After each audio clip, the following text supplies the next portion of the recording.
Thank You, Ma'am, Part 2 by Langston Hughes. Sweat popped out on the boy's face and he began to struggle. Mrs. Jones stopped, jerked him around in front of her, put a half Nelson about his neck, and continued to drag him up the street.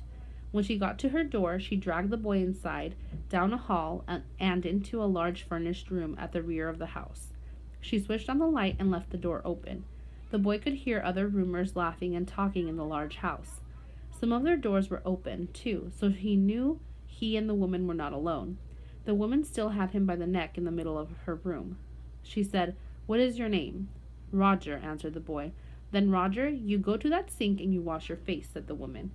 Whereupon she turned him loose. At last Roger looked at the door, looked at the woman, looked at the door, and went to the sink. "Let the water run until it gets warm," she said. "Here's a clean towel." "You gonna take me to jail?" asked the boy, bending over the sink. "Not with that face. I would not take you nowhere," said the woman. "Here I am trying to get home to cook me a bite to eat, and you snatch my pocketbook. Maybe you ain't been to your supper either, late as it be, have you?" "There's nobody home at my house," said the boy. "Then we'll eat," said the woman.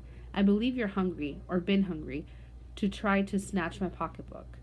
"I wanted a pair of blue suede shoes," said the boy. "Well, you didn't have to snatch my pocketbook to get some suede shoes," said Mrs. Luella Bates Washington Jones. "You could have asked me." "Ma'am?" The water dripping from his face, the boy looked at her. There was a long pause, a very long pause. After he had dried his face and not knowing what else to do, dried it again. The boy turned around wondering what next. The door was open. He could make a dash for it down the hall. He could run, run, run, run, run. Number 1. How does the author's description of the new setting in paragraph 2 affect the reader's understanding of the woman? A. Readers learned that the woman was wealthy. B. Readers learned that the woman shared a house with other people. C. Readers learned that the woman was strong. D. Readers learned that the woman liked to laugh. Number 2. Reread paragraph 5. Why does the author repeat the phrase "looked at"? A. To show how the boy was busy looking around the woman's house. B. To draw the reader's attention to the door because something was wrong with it. C.